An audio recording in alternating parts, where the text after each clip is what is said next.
안녕하세요. 저는 몇 년 전 한 사건으로 인해 고향에 내려와 아들과 지내고 있는 여성입니다. 저를 특정 지을 수 있는 내용들은 삼가하도록 할게요.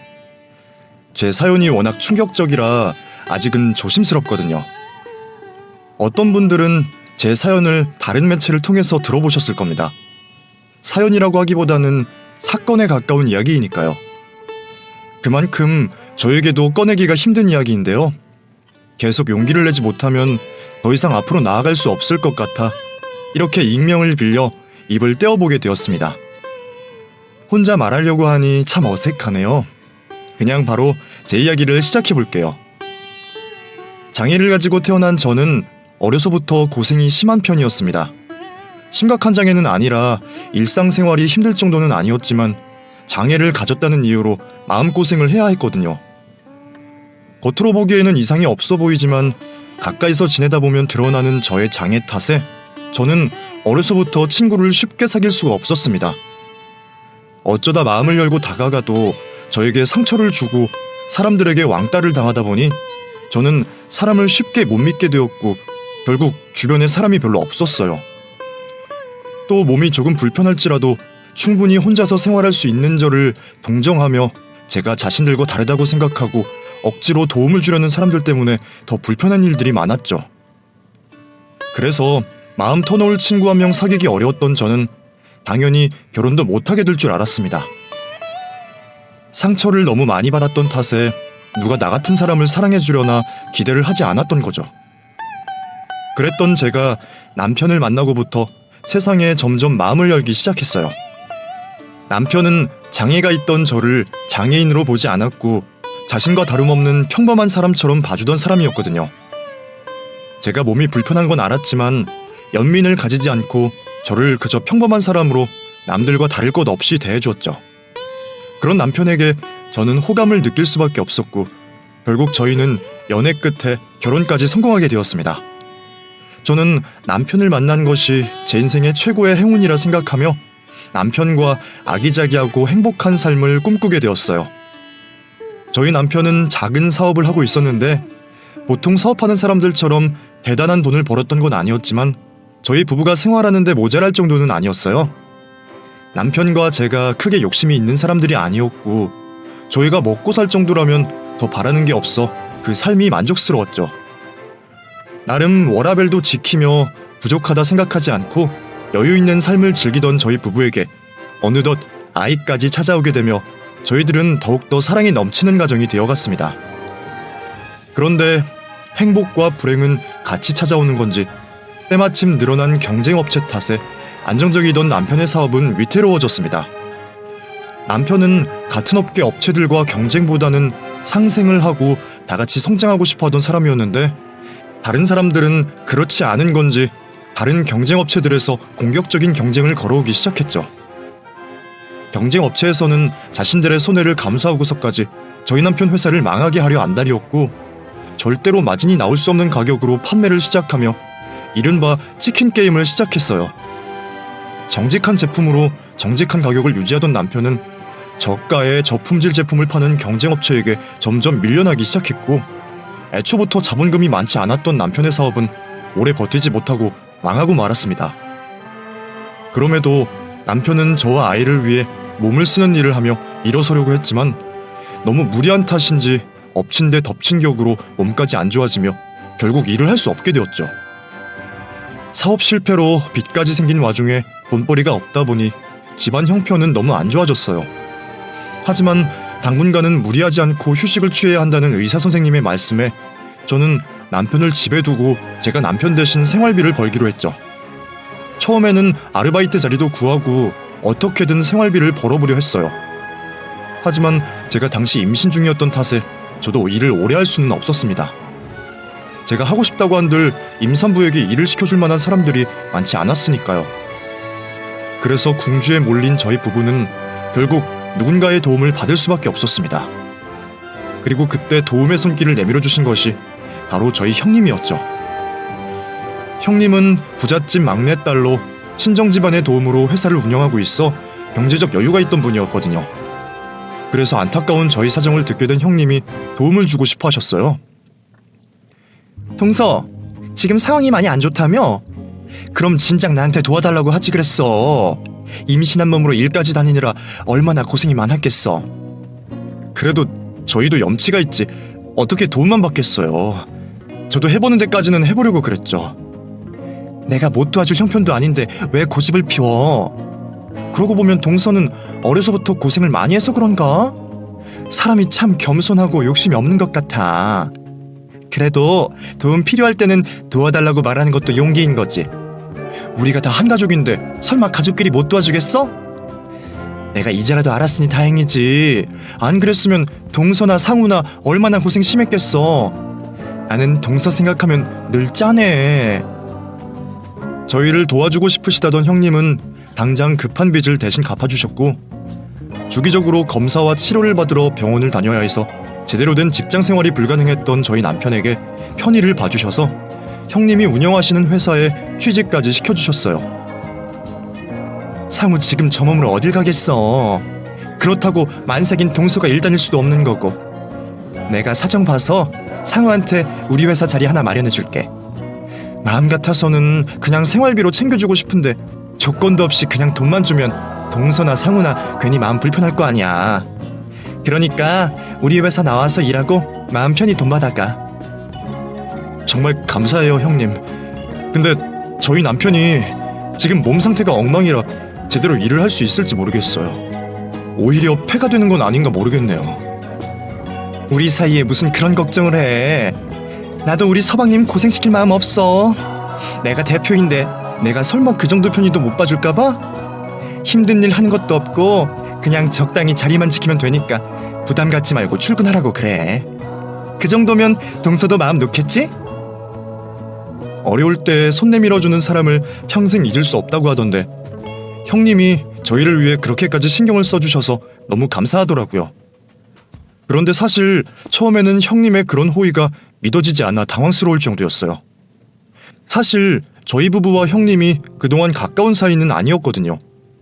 날 때부터 부잣집에서 남부러울 것 없이 곱게 자랐던 형님께서는 주변 눈치를 볼 줄 모르는 성격이셨어요. 부잣집 막내딸로 살았으니 평생 남의 눈치 볼 일이 없으셨겠죠. 그래서 늘 하고 싶은 말과 행동을 거침없이 하는 편이라 가끔은 아주버님도 그런 형님을 버거워하실 정도였어요. 그런 분이 시부모님 앞이라고 몸을 숙일 리가 없었죠. 저희 시부모님께서는 며느리들에게 시집살이를 시키시거나 간섭을 하시는 분들이 아니신데 형님은 시부모님 앞에서 불만을 거침없이 드러내곤 하셨습니다. 그러다 보니 형님의 태도 문제로 시댁 분위기가 엉망이 된 적이 한두 번이 아니었어요. 형님은 가끔 너무하다 싶을 정도로 시부모님께 대들었고 시부모님은 드센 며느리 앞에서 아무 말도 못하셨죠. 아주버님 역시 형님을 말리지 않으셨고요. 저희 남편은 그런 형님을 보고도 여러 번 참았었고 그러다 어느 날 결국 참지 못하고 형님에게 한서리를 하게 되었습니다. 결국 그 일로 형님과 저희 남편이 크게 다툼을 벌이면서 감정의 골이 깊어져 그날 이후 형님네는 저희와 연락을 끊고 지내고 있었거든요. 그런데 형님이 시부모님을 통해 저희 소식을 알게 되셨던 건지 저희가 어려워졌다는 사정을 듣고 먼저 연락을 주셨던 겁니다. 형님 성격에 자신에게 대든 시동생을 쉽게 용서할 것 같지 않았는데 어렵다는 저희에게 먼저 손을 내미신 걸 보며 저는 형님을 다시 보게 되었죠. 남편 역시 형수가 자신을 도와줄 줄 몰랐는지 무척 놀라며 이전의 앙금을 지우고 형님의 도움을 받기로 했습니다. 그렇게 형님 회사에서 일을 시작하게 된 남편은 그 후로 정말 많이 좋아졌어요. 사업 실패에 건강까지 나빠져 좌절을 하며 우울감에 빠져있던 사람이 다시 할 일을 찾으며 활력을 찾게 되었던 거죠. 그래서 남편은 전보다 얼굴도 밝아지고 의욕이 충만한 모습이었습니다. 우울감에 빠져있던 남편에게 아무런 위로도 할 수 없었던 저로서는 다시 예전의 밝은 모습을 찾아가는 남편을 보며 안도를 하게 되었고 그런 남편을 응원했습니다. 하지만 회사 생활을 시작한 남편의 의욕이 너무 과한 듯 보여 걱정이 되기도 했죠. 도대체 회사에서 얼마나 고생을 하다 오는 건지 남편이 퇴근해서 돌아올 때마다 늘 기진맥진해 보였거든요. 여보, 회사 일이 많이 힘들어? 형님이 무리하지 말라고 하시던데 당신 너무 무리하는 것 같아. 아직 몸도 다 회복하지 못했는데 좀 쉬엄쉬엄 하는 게 어때? 아니야. 별로 힘든 일도 없는걸. 나도 내 몸 상태 걱정해서 적당히 하고 있어. 그렇다고 너무 농땡이 부리는 것처럼 보일 수는 없잖아. 안 그래도 낙하산인데 다른 직원들한테 욕먹지 않을 만큼 열심히 해야지. 그리고 형수님 덕분에 특혜까지 받고 있는데 이 정도로 힘들다고 하면 어리광이지. 그래도 당신 건강을 생각해서라도 아직 무리하면 안 돼. 알지? 그럼 내가 우리 집 가장인데 무너지면 쓰나. 그래도 요즘에는 다시 일할 수 있어서 너무 행복해. 덕분에 다시 접었던 목표도 떠오르고. 나 여기서 몇 년만 일하다가 다시 내 사업 시작해야지 생각 중이거든. 그러니까 당신도 너무 걱정하지 마. 다 잘 될 거야. 남편은 제게 걱정 끼치는 일이 없을 거라며 저를 다독였고 저는 그런 남편을 믿고 싶었어요. 하지만 더 무리하지 않겠다던 남편은 오히려 그 후로 더 바빠지기 시작했습니다. 그전에는 퇴근 시간은 맞춰오던 사람이 언제부터인가 점점 퇴근이 늦어지면서 저는 다시 걱정을 하게 될 수밖에 없었죠. 아무리 일이 좋다지만 아직 몸을 다 회복한 것도 아닌데 자꾸 야근을 하고 무리를 하니 저러다 또 몸이 상할까 무서웠거든요.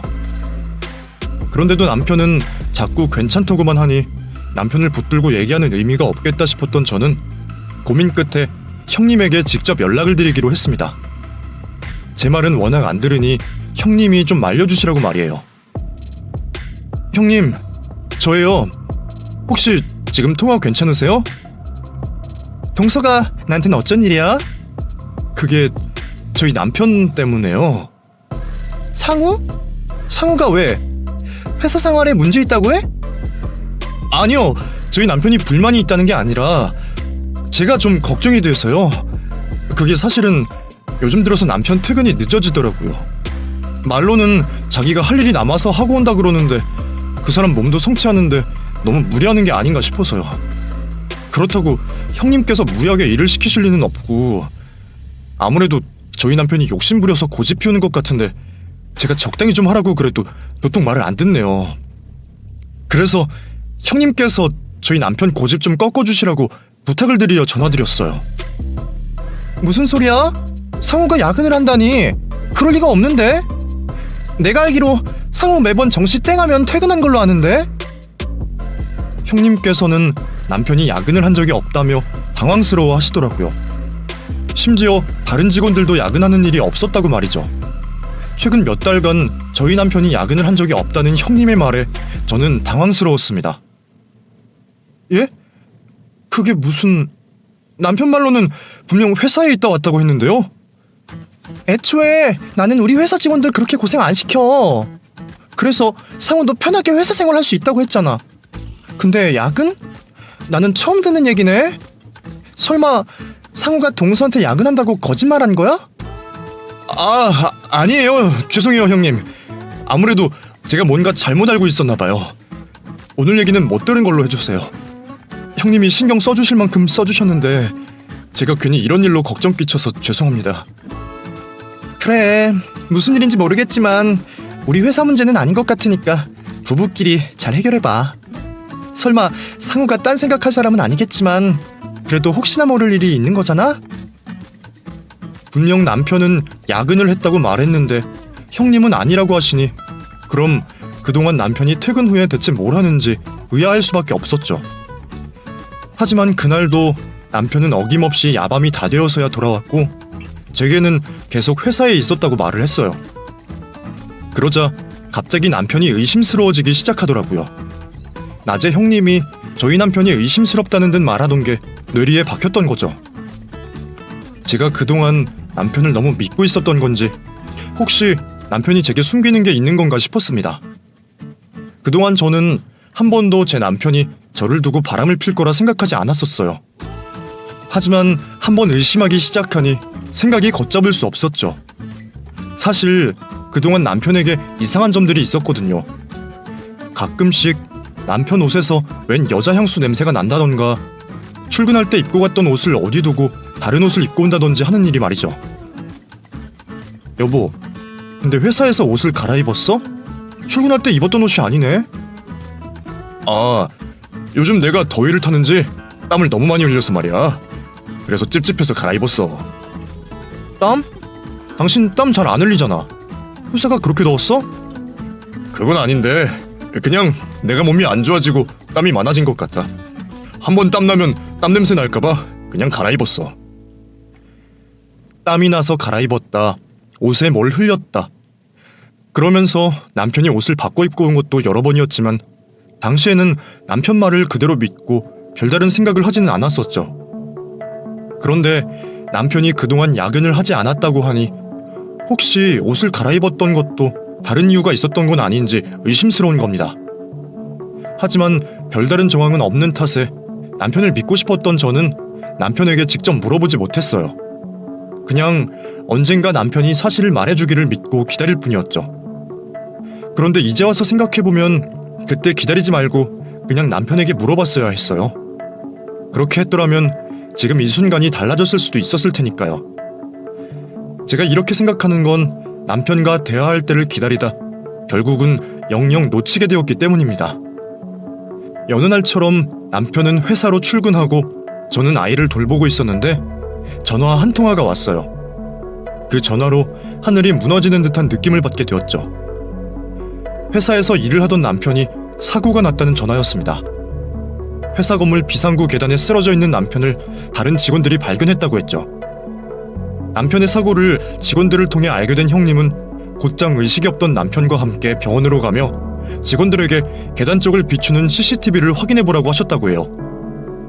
그 영상엔 남편이 계단을 올라가다 갑자기 휘청거리며 계단에서 굴러떨어지는 장면이 있다고 했죠. 아무래도 남편이 자신의 몸 상태를 생각하지 않고 무리를 하다 사고가 난 것 같다고 형님은 말했습니다. 사고가 어떻게든 어떤 이유에서 났든 중요하지 않았어요. 남편의 몸 상태가 중요했죠. 그래서 형님과 하는 통화는 하는 둥 마는 둥 하며 전화를 받자마자 아이를 들쳐업고 정신없이 남편이 실려갔다는 병원으로 찾아가게 되었습니다. 그리고 도착한 병원에서 의식이 없는 채로 누워있는 남편을 보게 되었죠. 제가 생각한 것보다 크게 다친 상황이었지만 남편이 살아있는 것만으로도 감사했어요. 이제 힘을 조금만 내어 눈만 떠주면 된다고 생각했으니까요. 그런데 남편은 그날 밤을 넘기지 못하고 결국 세상을 떠났습니다. 내 삶의 반쪽을 잃어버린 심정을 이곳에 다 적을 수 없을 겁니다. 그냥 너무 슬펐어요. 눈물은 하염없이 나왔죠. 허망하게 떠나버린 남편이 불쌍하고 아빠를 기억하지 못할 우리 아들이 불쌍해서 눈물이 마르지 않았습니다. 그렇게 이 세상 모든 것을 잃어버렸다고 생각하던 저의 곁을 지켜주는 사람이 바로 형님이었어요. 남편이 병원에 실려왔을 때부터 남편의 장례를 치를 때까지 제 곁에서 가장 큰 힘이 되어주던 사람이 형님이었죠. 자신이 제 남편을 더 신경 썼어야 했었다며 저에게 미안해하시는 형님을 보며 그저 감사했습니다. 동서, 미안해. 나 때문에 이런 사고가 생긴 것 같아. 내가 너 상우를 신경 써야 했는데. 이게 왜 형님 때문에 생긴 일이에요. 불운한 사고인 거죠. 그리고 제가 경황이 없어서 감사하다는 말씀 못 드렸는데 그 이 병원으로 데리고 간 것부터 지금 장례 치르는 것까지 모두 감사해요. 형님께서 신경 써주시고 계시다는 거 저 알고 있어요. 당연히 내가 해야 하는 일인 걸. 그리고 동서가 나 믿고 상우 맡기고 있었을 거 아니야. 상우 사고 난 거 전부 내 잘못이야. 나 때문이라고. 내가 상우를 저렇게 만든 거나 다름이 없어. 정말 미안해 동서. 나 용서해줘. 남편의 장례를 치르는 내내 저에게 미안하다 사과를 하는 형님은 단순히 저를 위로해주려는 말이 아니라는 듯 정말 자신이 할 수 있는 모든 것을 해주며 남편의 장례를 잘 마칠 수 있게 도와주었습니다. 남편의 죽음에 정신이 없는 저 대신에 아들까지 돌봐주시면서 말이죠. 장례를 치르고 나서도 아주버님과 형님이 저에게 경제적으로 도움을 주셔서 마음을 추스르고 아들을 돌볼 수 있었죠. 이후 남편의 장례를 마치고 얼마 뒤 죽은 남편이 회사에서 쓰던 유품들을 받게 되었습니다. 남편이 죽기 전 가장 마지막까지 손길이 스쳤을 물건들이니 더욱더 소중하게 느껴졌어요. 물건들을 하나하나 확인하고 만져가며 남편의 손길을 느끼고 있었습니다. 그러다 남편의 유품 속에서 쪽지 하나를 발견하게 되었어요. 남편이 가지고 다니던 안경집 안에서 발견된 쪽지였는데 그런 곳에 쪽지가 있다는 것도 이상했지만 쪽지 안의 내용이 더 이상하게 느껴졌습니다. 여보, 이거 들고 당장 경찰서로 가. 그리고 절대 다른 사람들 보여주면 안 돼. 설령 우리 집안 식구들이라도. 얼마 되지 않는 말 몇 마디가 적혀져 있었지만 그 몇 마디 안에 내포되어 있는 감정들은 대단히 복잡해 보였습니다.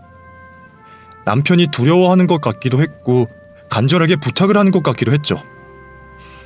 그때부터 모든 게 수상하게 느껴졌습니다. 남편은 마치 자신이 죽을 걸 알았다는 듯이 저에게 그러한 쪽지를 남겼으니까요. 도대체 뭘 경찰에게 가지고 가라는 건지 다시 유품들을 확인하는데 쪽지가 발견된 가죽 안경집 안에서 아주 작은 USB가 발견이 된 거예요. 보통의 USB와 다르게 플라스틱 부분이 떼어진 채로 칩만 있는 USB가요. 남편이 경찰서로 들고 가라는 물건이 그 USB라는 걸 느낌적으로 알았습니다. 그래서 쪽지의 내용대로 곧장 경찰서로 향하게 되었죠. 제 이야기를 듣게 된 경찰들은 저보다 더 황당해했습니다. 경찰서가 무슨 부탁이든 들어주는 곳이 아니라며 개인적인 일로 찾아와 부탁을 하면 안 된다면서 말이죠. 남편분 잃으신 마음은 이해가 됩니다만 경찰서가 개인적인 일까지 처리해주는 곳은 아닙니다. 또 직접 말씀하셨잖아요. 직장에서 일을 하시다 사고로 돌아가셨다고. 당연히 갑작스런 남편분의 사고에 미심쩍은 부분이 있으시겠지만 저희에게 찾아오실 때는 사건이라고 생각할 수 있는 확실한 증거나 제보를 가지고 와주세요. 이렇게 막무가내식으로 찾아오시고 확인해달라고 하시면 곤란합니다. 저희가 하고 있는 수사도 많고 인원도 부족해서 이렇게 하시면 공무수행에 방해가 돼요. 알고 있는데요. 여기 제 남편이 적은 쪽지 보시면 너무 이상하다는 생각 안 드세요? 누가 자기 신변에 이상이 있을 걸 예상하고 살아요. 더군다나 제 남편 사고로 세상을 떠났는데 마치 사고가 일어나 자신이 죽을 걸 알았던 것 마냥 이런 쪽지를 남긴 게 너무 이상하잖아요. 제가 여기 있는 수첩, 노트, 잡다한 것 전부 다 확인해봤는데 딱 이것만 안에 뭐가 있는지 볼 수가 없었어요. 다른 물건들은 수상하다고 생각할 만한 것도 없었고요. 그런데 여기 이 USB에 암호가 걸려있어서 확인을 할 수 없었다고요. 사설업체에 맡겨볼까 하다가 일이 잘못되거나 제가 잘못 생각해서 나중에라도 수사하는데 문제가 될까봐 이렇게 찾아온 거예요. 제가 봤을 땐 분명히 이 안에 남편의 죽음과 관련된 무엇인가가 있을 거라고 생각해요. 형사님, 그러니까 제발 좀 부탁드릴게요. 경찰서로 찾아가기 전 USB 안을 확인해보려고 했는데 거기엔 비밀번호가 걸려있어 그 안에 있는 폴더를 열어볼 수가 없었습니다. 자신의 죽음을 예상한 듯한 쪽지 내용과 USB에 걸려있는 비밀번호를 보며 남편의 죽음이 단순한 사고사가 아닐지도 모른다고 생각했죠. 하지만 그건 저만의 생각이었고 제가 하는 말이 경찰 측에서 듣기론 황당하기만 했을 거예요. 난감해하던 경찰은 남편의 쪽지와 제 얼굴을 여러 번 번갈아가며 보다 이내 결심을 했다는 듯 확인을 해보겠다고 말했어요. 그럼 이 안에 뭐가 있는지 확인은 해보겠는데 이 정식으로 수사가 시작된 건 아니라는 걸 알아주세요. 사실 지금까지의 상황만 놓고 보면 이 쪽지와 USB가 남편분의 죽음과 관련이 있다고 하신 말씀 모두 민원인분의 일방적인 주장일 뿐이니까요. 정식으로 사건 접수는 못해드리고 제가 개인적으로 확인을 해보겠습니다. 그래서 USB 확인하는데 시간이 좀 걸릴지도 모르겠네요. 그 점은 양해 부탁드리겠습니다. 물론 USB 확인 후 주장하신 말씀처럼 수상한 부분이 있으면 바로 사건으로 전환시킬 거고요. 정식으로 사건이 접수된 건 아니라 했지만 전 그것만으로도 만족했습니다. 어떤 식으로든 의문점이 드는 부분을 확인할 수 있었으니까요. 이후 애타는 기다림의 연속이었습니다. 진행 상황이 어떻게 되어가고 있는지 물어보고 싶은 마음은 굴뚝 같았지만 혹시 내 전화 한 통화로 인해 정식 사건도 아닌 남편의 일을 더 귀찮아하면 어쩌나, 그래서 대충 확인하는 건 아닐까 걱정이 되었으니까요. 그래서 전화나 문자를 하려고 휴대폰을 들었다가도 조급한 마음을 진정시키며 내려놓았죠. 그러다 드디어 기다리고 기다리던 경찰서에서 연락이 왔습니다. 지체하지 않고 바로 전화를 받았는데 형사님께서 머뭇거리시며 대답하기 힘들어 하시더라고요. 그러더니 저에게 USB 안에 있는 내용을 직접 확인을 해줘야 할 것 같다며 경찰서로 오라고 하셨죠. 형사님이 하는 말을 듣곤 그 USB 안에 남편의 죽음과 연관된 무엇인가가 발견이 된 거라고 직감할 수 있었습니다. 마음이 복잡해지더라고요. 경찰서로 향하는 길이 괜히 망설여지기도 하고 말이죠. 남편의 죽음이 단순한 사고사가 아니라면 이 상황은 또 어떻게 받아들여야 하고 불쌍한 우리 남편은 어떡하나 싶었습니다. 하지만 남편의 죽음이 억울한 일이라면 내가 무슨 수를 써서라도 꼭 풀어주겠다고 다짐도 했죠. 그렇게 마음을 굳게 먹고 경찰서에 도착을 하니 남편의 USB를 확인해주겠다고 하시던 형사님께서 저를 어느 방으로 안내해 주셨어요. 그리고 저에게 굳게 마음을 먹으라고 말씀하시며 충격적인 사실을 알려주셨죠. 제 전화 받으시고 어느 정도 마음의 준비를 하셨겠지만 앞으로 알게 될 사실을 직접 듣게 되시면 더 충격적일 겁니다. 혹시 이야기를 듣다 힘드시거나 몸에 이상이 있으시면 그땐 바로 말씀해 주세요. 아내분 말씀이 맞았습니다. 남편분 USB를 확인해 보니까 남편분의 죽음과 관련된 여러 영상들과 파일들이 있더라고요. 지금 이 노트북 안에 그 내용들이 전부 있기는 한데 어떻게 지금 직접 확인을 하시겠어요? 아니면 제가 설명만 해드릴까요? 이제 남편분 USB가 증거 품목이라 재판이 끝날 때까지는 들을 수가 없어서요. 그러니까 저희 남편이 사고로 죽은 게 아니라는 거죠? 회사에서 무슨 일이 있었다는 거죠? 네, 회사 내에서 동료들에게 괴롭힘을 당했던 것 같습니다. 일방적으로 말이죠. 그럼 제가 설명만 해드릴까요? 아니요, 볼게요. 제 눈으로 봐야겠어요.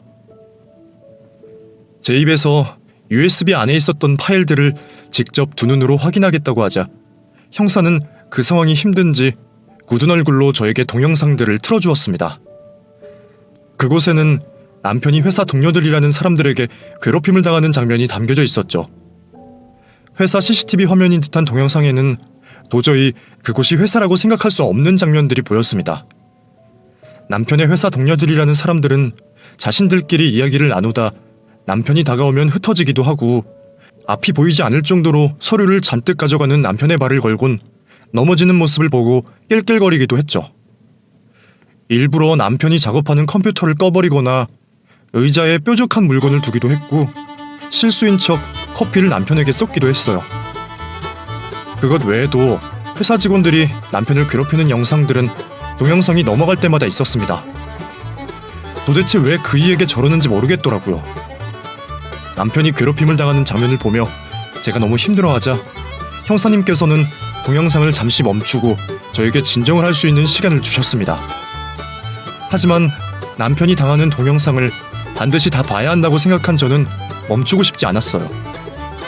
내 남편이 그 인간들에게 어떤 괴롭힘을 당했는지 제 눈에 똑똑히 다 담아놔야 그들에게 똑같이 되갚아줄 수 있을 테니까요. 그래서 형사님께 괜찮다고 동영상을 계속 보고 싶다고 말했죠. 형사님, 저 괜찮아요. 계속 틀어주세요. 저 이 장면들 하나도 빠짐없이 봐야 해요. 그래야 저놈들에게 그대로 갚아줄 수 있어요. 더 보신다고 해도 앞서서 보셨던 행동들의 연속일 뿐입니다. 이것보다 더 중요한 게 있어요. 사실 이 부분이 남편분 죽음의 더 핵심적인 문제이기도 하고요. 남편분이 다니시던 회사의 대표 있지 않습니까? 그분과 가족관계이시죠? 피해자분 형수님 되는. 그 회사 대표라는 분이 남편분을 괴롭히라고 직원들에게 지시를 해서 저렇게 된 겁니다. 네? 잠시만요. 저희 형님이 그 일을 괴롭히라고 시켰다고요? 그럴 리가 없어요. 저희 형님 차가운 사람이긴 해도 저희 어려울 때 도와준 분이고 남편이 사업 망하고 몸도 나빠져서 회사 다닐 수 없었을 때 먼저 나서서 도와주신 분도 저희 형님이라고요. 아무래도 남편 괴롭힌 저놈들이 저희 형님에게 죄를 뒤집어 씌우는 것 같아요. 저기 영상에 저희 형님은 나타나지도 않잖아요. 형사님, 남편 괴롭힌 그놈들 말만 듣지 마세요. 저희 가족 중에 2명이나 피해자가 생기면 안 되잖아요. 아내분께 제가 확인한 내용들 보여드리고 정식으로 사건 접수할 거라 아직 동영상에 나온 회사 직원들 조사하지 않았습니다. 그래서 그 사람들 말 듣고 판단한 게 아니에요. 직접 지시 내린 영상과 피해자분 괴롭히는 증거들이 있어서 제가 말씀드리는 겁니다. 어떻게 그 장면들도 보실 건가요? 믿었던 가족분이라 아까 전보다 더 힘드실 수도 있는데.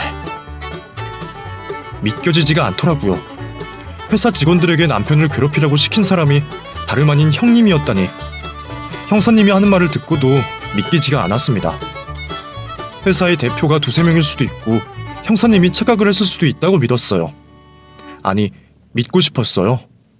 피로 맺어진 가족은 아니지만 남편의 동생이잖아요.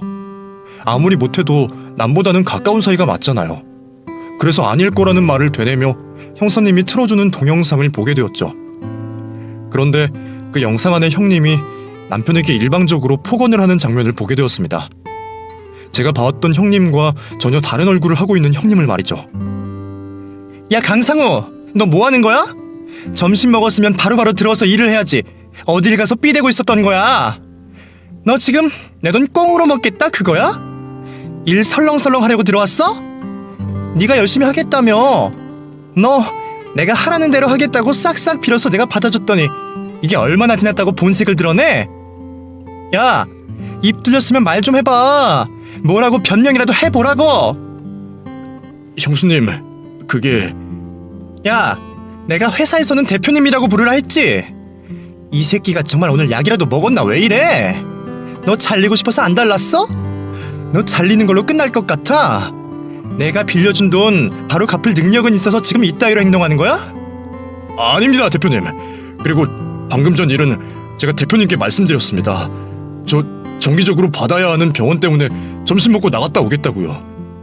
저희 팀 팀장에게 보고도 하고 허락도 받았습니다. 혹시 몰라서 점심 먹고 출발하기 전에 문자로 다시 한번 허락받았고요. 여기 문자 내용입니다. 그래? 그럼 김 팀장 그 새끼 불러와야겠다. 너가 지금 네 팀장 팔아먹은 거잖아. 그렇지? 그게 아니라 저는 대표님께도 팀장에게도 허락을 받았다는 말을 하려고. 방금 전까지는 니네 팀장 팔아먹더니 막상 데리고 온다고 하니까 겁나? 애들이 내가 너 괴롭히라고 한 말을 잘 따르고 있나 보다. 그러니까 네가 이렇게 겁을 먹고 있지. 그래, 이번에 상우 네가 겁먹고 있다는 걸 확인했으니 그만 여기서 끝내줄게. 생각해보니까 방금 전에 네가 병원 다녀오겠다고 한 말이 기억나기도 했고. 그럼 그만 나가봐. 형사님이 처음 보여준 영상부터 경악을 금치 못했습니다. 영상 속 형님이, 아니 이미은 그 여자가 남편을 협박하고 조롱하고 있었으니까요. 남편이 병원을 꼭 다녀와야 한다는 것도 알고 있었고 남편에게 병원을 다녀오겠다는 보고도 받았으면서 일부러 남편을 괴롭히고 있었습니다. 또 대충 두 사람 사이의 이야기를 들어보니 저희 집 빚을 갚아준 돈과 직장을 이용해 협박을 한 것 같았죠. 그것만이 아니었습니다. 형사님은 이어서 이미은이 자신들의 직원들을 불러 모아놓고 제 남편을 괴롭히라고 지시하는 영상을 보여줬어요. 지금부터 내 말 잘 들어. 며칠 전에 온 직원 있지? 강상우라고. 다들 내 시동생이라고 알고 있을 거야. 그런데 그런 거 신경 쓰지 말고 못하는 거 있으면 따끔하게 혼내. 아니, 그걸로는 부족하겠다.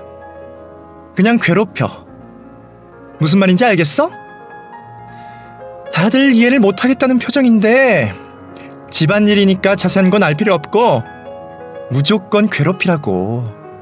그놈 입에서 퇴사하겠다는 말이 나오도록 말이지. 강상우가 지금 어느 팀에 있지? 김 팀장. 그쪽 부서에서 잘해줘야 해. 같이 회사 다니는 동료라고 생각하지 말고 내쫓아야 하는 사람이라고 생각하고 무조건 괴롭히라고. 알겠지? 혹시 설렁설렁하는 모습 보였다가는 내가 당신들 이 회사에서 내쫓아버릴 테니까 그렇게들 알고 있고. 무슨 일 있으면 내가 커버해줄 테니까 겁먹지 말라고. 오히려 잘하면 내가 보너스도 챙겨줄 테니까 열심히들 해봐. 알겠지? 회사 직원들이 억지로 남편을 괴롭혔다고는 볼 수 없겠지만 이미은 그 여자의 지시가 아니었다면 남편이 당한 직장 내 괴롭힘은 없었을 겁니다. 이후 계속해서 저는 이미은 그 여자가 남편을 괴롭히고 인권을 짓밟는 동영상과 남편과 나눈 메시지를 보게 되었어요. 또 남편이 녹음한 파일들도 듣게 되었죠. 그 USB 안의 내용들을 다 듣고 나니 남편의 죽음이 어떻게 된 일인지 정리가 되었습니다. 우선 처음부터 제가 잘못 알고 있었어요. 이미은 그 여자가 저희에게 도움의 손길을 먼저 내밀었던 게 아니었고 남편이 이미은에게 찾아가 무릎을 꿇고 도와달라 빌었던 거죠. 평소 관계가 좋지 않던 이미은에게 무릎까지 꿇어가며 부탁을 했던 건 저와 뱃속에 있는 아이를 먹여 살리기 위해 했던 행동이었을 겁니다. 그렇게 완전한 을이 된 남편은 이미은이 회사에서 시키는 대로 하며 무리하게 일했던 것 같아요. 무리하게 일을 하느라 퇴근이 늦었던 거였고 회사 직원들 괴롭힘으로 인해 옷이 더러워져 출근했던 옷과 퇴근을 하면서 입은 옷이 달랐던 거였죠. 또 온몸에 나던 향수 냄새도 이미은 그 여자에게 하루 종일 붙잡혀 있다 보니 배웠던 것 같고요. 그러다 보니 안 그래도 몸 상태가 좋지 않은 남편의 몸이 더 안 좋아진 것 같습니다. 계단에서 쓰러져 사망을 한 날 역시 그런 몸 상태로 일을 하느라 사고가 발생한 것 같다고 그때는 생각했고요. 그렇게 힘들면서도 저에게 힘들다 말 한마디 안 했던 건 저를 걱정시키기 싫었던 거겠죠. 또 남편의 성격상 진작에 이미은을 들이박아야 했는데 어려운 현실 때문에 어쩔 수 없이 괴롭힘을 당하고 몸에 무리가 가면서도 일을 했던 것 같고요. 남편을 죽음으로 몰아넣은 이미은과 회사 직원들을 죽이고 싶었습니다. 하지만 저 역시 이 세상에 저만 바라보고 있는 아들이 있었기 때문에 사적인 처벌을 그 인간들에게 내릴 수 없었죠. 형사님께 그 인간들이 제발 마땅한 죗값을 받을 수 있게 해달라고 부탁했어요.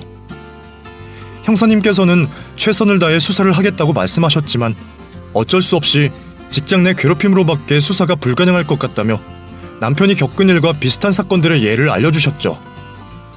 그 판결들을 보니 너무 억울했습니다. 고작 과태료에서 끝나는 경우가 많았고 심하게 처벌을 받아봤자 짧은 징역살이 아니면 벌금뿐이라고 하니 이게 사람을 죽게 만든 사람들이 받아야 할 죗값인가 싶었어요. 어떻게든 그 인간들에게 더한 처벌을 내리게 만들고 싶어 변호사들도 찾아가 만나봤지만 다들 남편의 죽음에 직접적인 관여를 했다고 보기엔 힘들다며 어쩔 수 없다고 했죠. 그래도 피해보상금은 많이 받을 수 있다고 말하며 저를 위로하는데 제가 원하는 건 돈 따위가 아니었습니다. 그래서 이미은 그 여자가 수사를 받고 있다는 걸 알면서도 기분이 나아지는 게 없었죠. 금방 사회에 나와 아무 일 없었다는 듯이 살아갈 테니까요. 그 여자가 그렇게 태연히 잘 살아갈 거라는 걸 저는 알고 있었습니다. 잠깐 나누었던 대화에서 저에게 자신의 잘못이라고 사과 한마디 안 했으니까요. 그러다 상황이 급변하게 되었죠. 결정적인 증거가 새롭게 나타났거든요. 이미은 그 여자가 제 남편을 죽였다는 살인의 증거가 말이죠. 남편의 사건을 담당하시던 형사님께서 급하게 전화를 주시며 남편의 사건이 살인사건으로 변경이 될 거라 말씀을 하셨습니다. 남편이 계단에서 굴러떨어졌던 이유가 몸 상태 때문이 아니라 이미은이 밀어 떨어진 거라고 말씀을 하셨거든요. 그 결정적인 증거를 확보했다고 말씀하셨죠. 그러니까 남편이 갑자기 쓰러지며 계단에서 굴러떨어진 CCTV 영상 속에 편집되고 잘린 부분이 있었습니다. 이미은이 남편을 앞에서 민 장면이었죠. 남편에게 무거운 짐을 들게 하고 그 모습을 감시하기 위해 계단을 따라 올랐던 이미은이 갑자기 화를 내며 남편을 미는 CCTV 영상이 복구된 거예요. 형사님 말씀으론 계단에서 굴러떨어진 남편이 의식이 없자 일이 잘못되었다고 느낀 이미은이 고의적으로 CCTV 영상을 편집하고 삭제를 한 것 같다 말을 했습니다. 수사를 하다 뭔가 영상 속 이어지는 장면이 부자연스럽다고 생각한 형사님께서 확인을 해보시게 되며 그 사실이 드러난 거고요. 그때부터 이미은은 살인 용의자로서 구속수사를 받게 되었고 이때까지 뻣뻣하게 나오던 태도도 바뀌었습니다. 제게 사죄를 하며 용서를 빈 거죠. 동서, 내가 너무 당황해서 거짓말을 했던 거야. 근데 나라고 마음이 편했을 것 같아? 마음이 안 편하니까 상우 장례 치르는 내내 내가 진심으로 동서 곁에서 돕고 있었던 거지. 나 정말 그렇게 될 줄 모르고 밀었어. 사람이 그렇게 쉽게 넘어갈 거라고 생각도 못했다고. 내가 잘못했어. 나 진심으로 반성하고 있으니까 제발 용서해줘. 동서가 탄원 썼으면 많이 감형될 거라고 하던데. 어? 우리 남편 이름 그 더러운 입에 올리지 마. 계단 꼭대기에서 사람을 미는데 죽게 될 줄 몰랐다고? 그리고 반성을 해? 반성하면 그 안에서 몇십 년이든 몇백 년이든 썩을 생각을 해야지.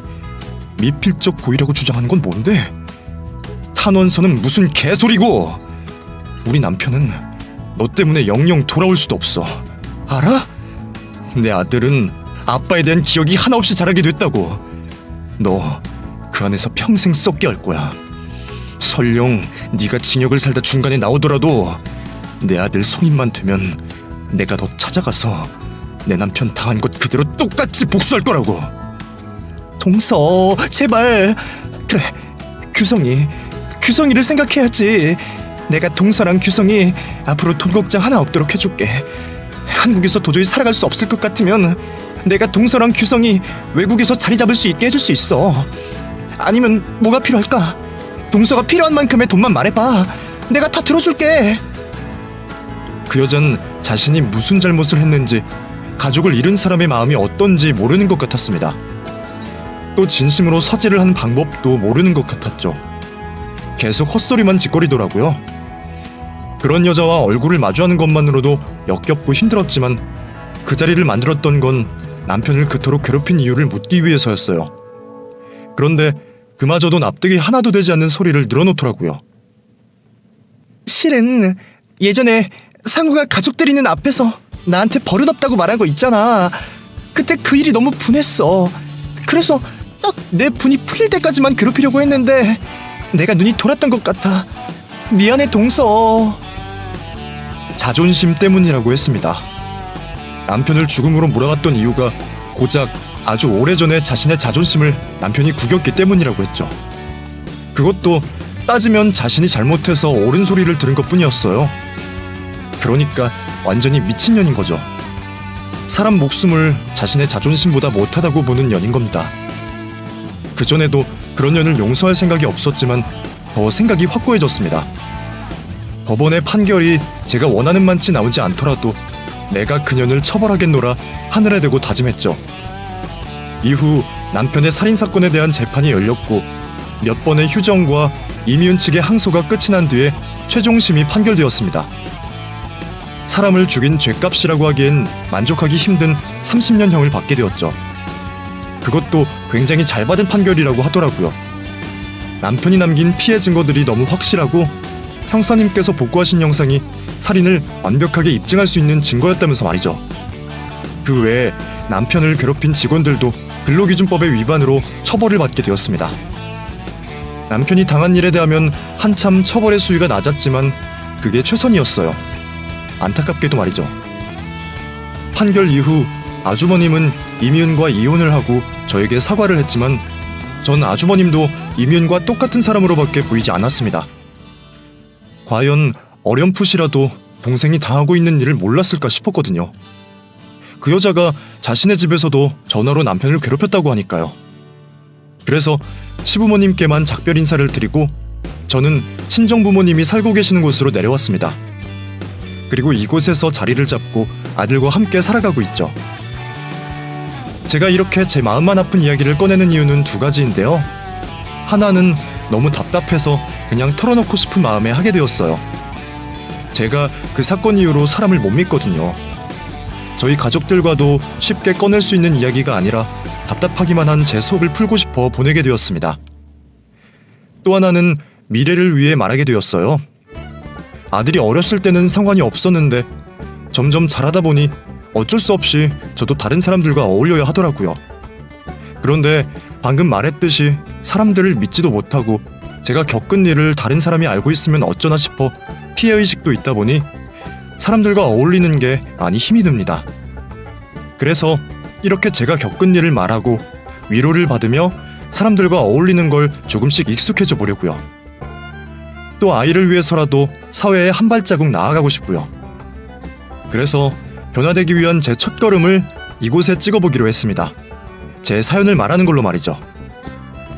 영영 저에게 지워지지 않을 일이지만 언젠간 희미해지기를 바라며 이렇게 여러분들 앞에 서게 되었네요. 이제 저는 글을 마무리 지어야겠네요. 다른 것보다 그저 옆에 계신 가족분과 정말 많은 시간 보내고 행복한 기억 하나라도 더 만드시길 바라겠고요. 전 인사드리고 그만 들어가 보겠습니다. 다들 가족과 행복하시고요.